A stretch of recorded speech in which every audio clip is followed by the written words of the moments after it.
12/22 ಒಂದು ಇಡೀ ರಾಜ್ಯದಲ್ಲಿ ಸುಮಾರು 13 ಸ್ಥಳಗಳಲ್ಲಿ ಈ ಒಂದು ಕಾರ್ಯಕ್ರಮ ಏಕಕಾಲಕ್ಕೆ ನಡೆಯಲಿದೆ.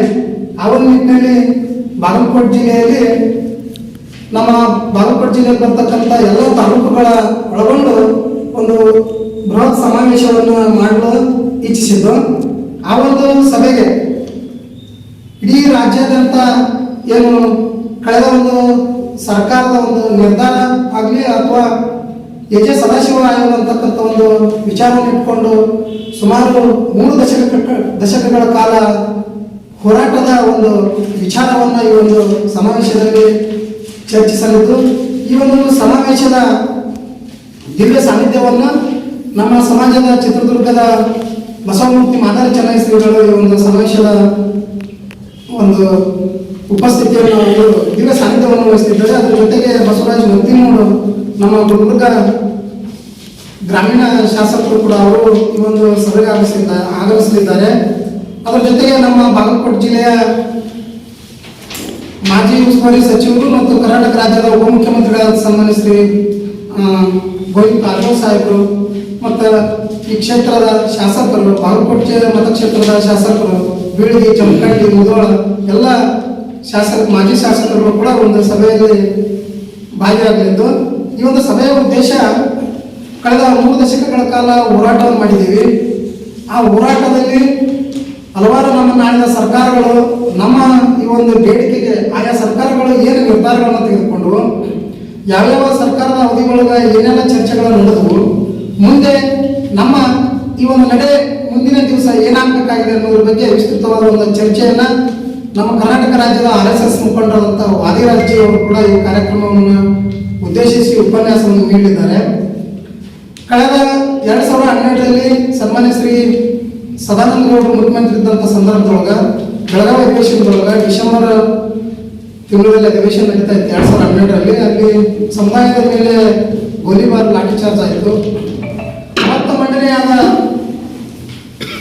ಸದಾಶಿವ ಆಯೋಗದವರೆಗೆ ಕೂಡ ಅದು ಧೂಳು ಹಿಡಿದು ಸದನದಲ್ಲಿ ಚರ್ಚೆನೇ ಆಗ್ತಾ ಇಲ್ಲ ಆ ವಿಷಯದ ಬಗ್ಗೆ.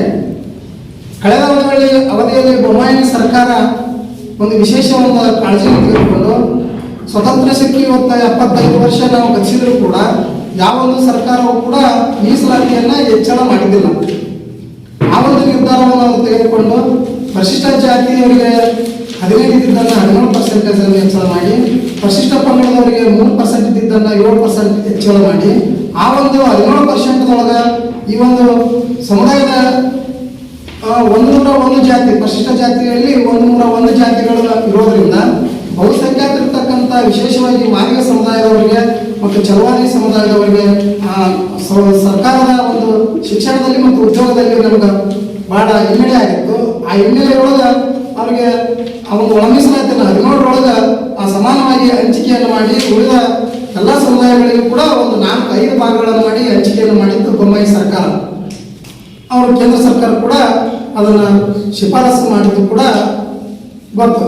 ಆದರೂ ಕೂಡ ಕೇಂದ್ರ ಸರ್ಕಾರಕ್ಕೆ ಕಳಿಸಿದ್ರು ಕೂಡ ಅಂದಿನ ವಿರೋಧ ಪಕ್ಷದ ನಾಯಕರು ತಮ್ಮ ಕಾಂಗ್ರೆಸ್ ಪಕ್ಷದ ಒಂದು ಪ್ರಣಾಳಿಕೆಯಲ್ಲಿ ನಾವು ಅಧಿಕಾರಕ್ಕೆ ಬಂದ ತಕ್ಷಣ ಮೊದಲನೇ ಸಚಿವ ಸಂಪುಟ ಸಭೆಯಲ್ಲಿ ನಾವು ಈ ಒಂದು ಎಜೆ ಸದಾಶಿವ ಆಯೋಗದ ವಿಷಯವನ್ನು ನಾವು ಚರ್ಚೆ ಮಾಡ್ತೀವಿ, ನಾವು ಜಾರಿ ಮಾಡ್ತೀವಿ ಅಂತಕ್ಕಂಥದ್ದು ಆ ಒಂದು ಪತ್ರಿಕೆಯಲ್ಲಿ ಮತ್ತು ಅವರ ಒಂದು ಪ್ರಣಾಳಿಕೆಯಲ್ಲಿ ಇಟ್ಕೊಂಡಿದ್ರು.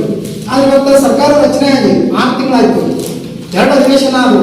ಒಂದು ಬೆಂಗಳೂರಲ್ಲಿ ಅಧಿವೇಶನ ಕೂಡ ಆಯಿತು, ಒಂದು ಈಗ ಚಳಿಗಾಲದ ಅಧಿವೇಶನ ಬೆಳಗಾವಿಯಲ್ಲಿ ಕೂಡ ಆಯಿತು. ಆದರೂ ಕೂಡ ಈ ವಿಷಯದ ಬಗ್ಗೆ ಯಾವುದೋ ಒಂದು ನಮ್ಮ ಸ್ವಜಾತಿಯ ಶಾಸಕರ ಇರ್ಬೋದು, ಸಚಿವರು ಇರ್ಬೋದು ಮತ್ತು ಮುಖ್ಯಮಂತ್ರಿಗಳು ಕೂಡ ಇದ್ರ ಬಗ್ಗೆ ಬಹಳ ಗಂಭೀರವಾದ ಚರ್ಚೆಯನ್ನು ಮಾಡ್ತೀವಿ, ಈ ಸಮಾಜಕ್ಕೆ ನ್ಯಾಯವನ್ನು ಕೊಡ್ತಿದ್ದೀವಿ ಅಂತಕ್ಕಂಥ ವಿಚಾರವನ್ನು ಕೂಡ ಅವ್ರು ಹೇಳಿದ್ರು.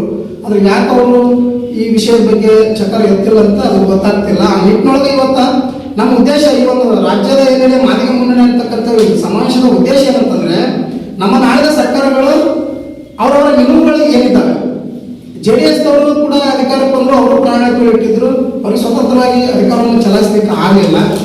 ಅದರ ಜೊತೆಗೆ ಭಾರತೀಯ ಜನತಾ ಪಕ್ಷದವರು ಕೂಡ 2 ಬಾರಿ ಸರ್ಕಾರ ರಚನೆ ಮಾಡಿದ್ರು ಕೂಡ ಅವರು ಕೂಡ ಸ್ವಂತ ಬಲದ ಒಂದು ಅಧಿಕಾರವನ್ನು ಮಾಡಲಿಲ್ಲ.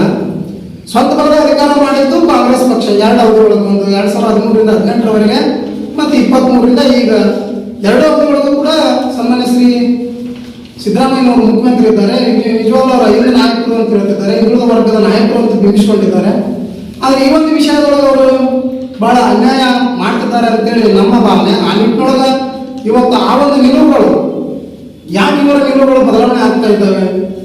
ನಾನು ಇರೋದೇ ನಿಮ್ಗೆ ಎಜೆ ಸದಾಶಿವ ಆಯೋಗ ಜಾರಿ ಮಾಡಲಿಕ್ಕೆ ಅಂತಕ್ಕಂಥ ಮಾತನ್ನ ಒಂದು ಕಡೆ ಸಿದ್ದರಾಮಯ್ಯ ಹೇಳ್ತಾರೆ, ಮತ್ತೊಂದು ಕಡೆ ನಾನು ಅದೇ ಕಾರಣಕ್ಕೋಸ್ಕರ ಮಾಡಲಿಲ್ಲ, ನಾನು ಈ ಆಯೋಗ ಜಾರಿ ಮಾಡಲಿಲ್ಲ ಅನ್ನುವಂತೆ ಮತ್ತೊಂದು ಕಡೆ ಹೇಳ್ತಾರೆ. ಅಂದ್ರೆ ಇದು ದ್ವಂದ್ವ ನಿಲುವು, ಸಮಾಜದಲ್ಲಿ ದ್ವಂದ್ವತನವನ್ನು ಉಂಟು ಮಾಡಲಿಕ್ಕೆ ಇವತ್ತು ಎಲ್ಲ ಪಕ್ಷದವರು ಕೂಡ ಹೊಡೆದಾಡ್ತಕ್ಕಂಥ ನೀತಿಯನ್ನು ಮಾಡ್ತಾ ಇದ್ದಾರೋ, ಅಥವಾ ನಮ್ಗೆ ನಿಜವಾಗ್ಲೂ ಒಂದು ಸಾಮಾಜಿಕ ನ್ಯಾಯ ಸಿಗುತ್ತೋ ಇರತಕ್ಕಂಥ ಒಂದು ಗೊಂದಲಮಯ ವಾತಾವರಣ ನಮ್ಮ ಸಮುದಾಯದ ಮುಖಂಡರುಗಳಲ್ಲಿ ನಮ್ಮಲ್ಲಿ ಕೂಡ ಈಗ ಅದು ಮೂಡಿದೆ.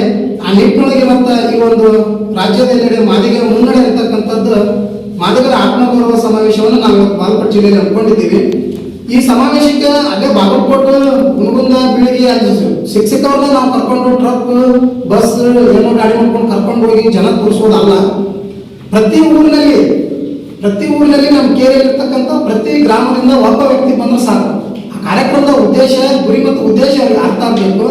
ನಮ್ಮ ನಡೆ ಏನನ್ನೋದು ನಾವು ಚರ್ಚೆ ಆಗಬೇಕಾಗಿದೆ. ಅದಕ್ಕೆ ಪ್ರತಿಯೊಂದು ಕೇರಿಯಿಂದನೂ ಕೂಡ ಪ್ರತಿಯೊಬ್ಬರೇ ಆಗಲಿ, ಊರಿಗೊಬ್ಬರೇ ಆಗಲಿ, ಅವರು ಆ ಕಾರ್ಯಕ್ರಮಕ್ಕೆ ಬರಬೇಕು, ಆ ಒಂದು ಕಾರ್ಯಕ್ರಮವನ್ನು ಯಶಸ್ವಿಗೊಳಿಸಬೇಕು.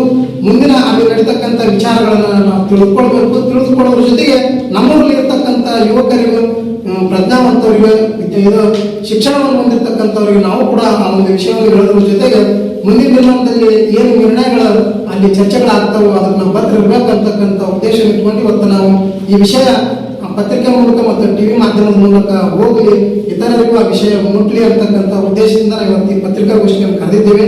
ಅದರ ಮುನ್ನಡೆಯತಕ್ಕಂಥ ಮಾದಿಗರ ಆತ್ಮಗೌರವ ಸಮಾವೇಶವನ್ನು ಇದೇ ದಿನಾಂಕ 16/12/2023 ಶನಿವಾರ ದಿವಸ ಬೆಳಗ್ಗೆ 11 ಗಂಟೆಗೆ ನಾವು ಬಾಗಲಕೋಟೆ ನಗರದಲ್ಲಿರ್ತಕ್ಕಂಥ ಚರಂತಿಮಠ ಶಿವಾನುಭವ ಕಲ್ಯಾಣ ಮಂಟಪದೊಳಗೆ ಈ ಒಂದು ಕಾರ್ಯಕ್ರಮವನ್ನು ಆಯೋಜಿಸಿದ್ದೇವೆ.